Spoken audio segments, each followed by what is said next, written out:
Plan অনুযায়ী উনি আসলে যেটা চেয়েছিলেন সবাইকে চমকে দেওয়ার জন্য, যা অতীতে মানুষ কখনো দেখেনি, উনি এমন কিছু দেখাবেন। তো সেটা এখন আমরা যেটা দেখতে পাচ্ছি, তার প্রথম হলো যে উনি এসে একটা গণসংবর্ধনা নিলেন ৩০০ ফিট রাস্তাতে। তো এটা শেখ হাসিনার তৈরি করা একটা রাস্তা, it's a marvellous work, engineering. তো এই যে তার প্রতিপক্ষ, রাজনৈতিক প্রতিপক্ষ, সেই প্রতিপক্ষের যে একটা মার্ভেলাস ওয়ার্ক, দৃশ্যমান ৩০০ ফিট রাস্তা, সেই রাস্তায় তিনি প্রথম তার গণসংবর্ধনা নিলেন। এটা তার বিরাট উদারতা। তিনি এটা ইচ্ছা করলে মানিক মিয়া এভিনিউতে করতে পারতেন, যেটা তার বাবা তৈরি করেছিলেন। তো তিনি তার বাবার তৈরি করা মানিক মিয়া এভিনিউ, সেখানে এটা না করে ৩০০ ফিটে করলেন, অর্থাৎ তার যে রাজনৈতিক প্রতিদ্বন্দ্বী সেখানে এই অনুষ্ঠানটা করে তিনি এটা উদারতার পরিচয় দিলেন। ২ নম্বরে তিনি সেখানে গিয়ে বললেন যে আই হ্যাভ এ প্ল্যান। এটা অনেকটা সেই মার্টিন লুথার কিংয়ের যে আই হ্যাভ এ ড্রিম, এটার অনুকরণে।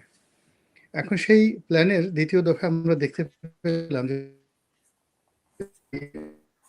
বাংলাদেশ ঘোরাফেরা করছেন একটি বুলেট প্রুফ গাড়িতে করে, এবং আমরা দেখতে পেলাম যে তিনি বাংলাদেশে ঘোরাফেরা করছেন একটি বুলেট প্রুফ গাড়িতে করে। এরকম গাড়ি বাংলাদেশে আগে ছিল না, বা থাকলেও আমরা জানি না।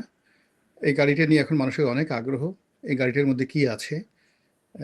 তো এটা ইদানিং জানতে পারলাম যে এটা একটা মুভিং অফিস।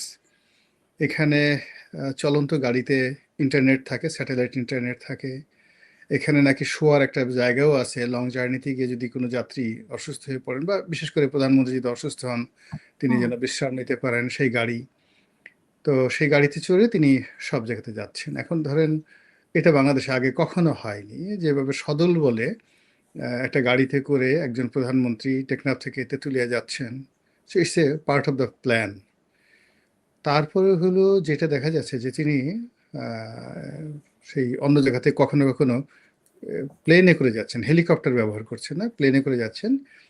তো প্লেনে তার দলের যারা লোকজন আছেন সবাইকে নিয়ে তিনি প্লেনে যাচ্ছেন। তো যেখানে যাচ্ছেন সেখানে তার সেই পুরো গাড়িগুলো আবার অ্যাডভান্স সেখানে গিয়ে উপস্থিত হচ্ছে, এবং সেখান থেকে তিনি আবার অনেকটা সদল বলে সেখান থেকে কর্মস্থলে যাচ্ছেন। It's a new, unique.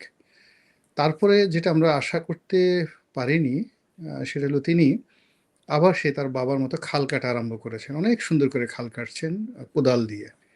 তো এখন এটা আসলে আমরা আশা করিনি। এ যুগে সাধারণত ভেকু দিয়ে খাল কাটে, আর এখন খাল কাটাটা আসলে পৃথিবীর কোথাও নেই। Know where in the world, even কি আফ্রিকার কোনো দেশেও এখন এইভাবে খাল কাটছে না। এর কারণে ভূগর্ভস্থ পানি নেই।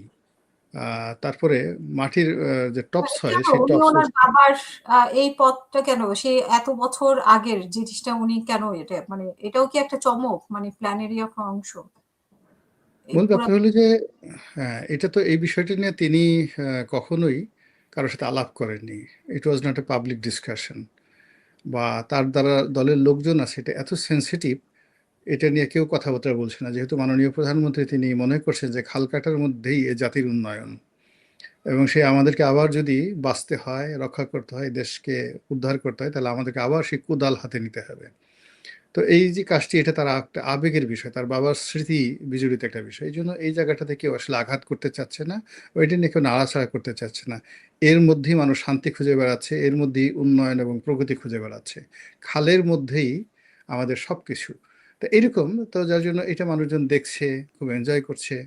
দলের যারা লোকজন আছে তারা এটা আর একটা উৎসবের মতো নিয়েছে, আমাদের গ্রামের জিয়াফতের মতো নিয়েছে। So we are enjoying. Is the plan number 2। 3 number plan যেটা দেখতে পাচ্ছি, যে উনি যেখানেই যাচ্ছেন ওনার গাড়ির সামনে কতগুলো লোক দৌড়াদৌড়ি করতেছে। ওনার দলের যারা লোকজন আছে জোরে জোরে দৌড় দেয়। হ্যাঁ, দৌড় দেয়, তারপর সে তারা নেচে নেচে স্লোগান দেয়, জোরে জোরে দৌড় দেয়। এগুলো আমাদের দেখতে খুব ভালো লাগছে, ভীষণ রকম ভালো লাগছে। এত অসাধারণভাবে তারা দৌড়ায় দলের মধ্যে। তারপর শেষে এখন এই দৌড়াদৌড়ির মধ্যে 3-4 জন তো একদম হিরো হয়ে গেছে, তারা দৌড়ানোর জন্য এক্সপার্ট হয়ে গেছে। এবং এই পর্যায়ে একজন মন্ত্রী, মন্ত্রী প্রতিমন্ত্রী যারা আছেন, এরাও এখন দৌড়াতে চাচ্ছে। দৌড়ানো ছাড়া আসলে এখানে কোনো ডেভেলপমেন্ট নাই।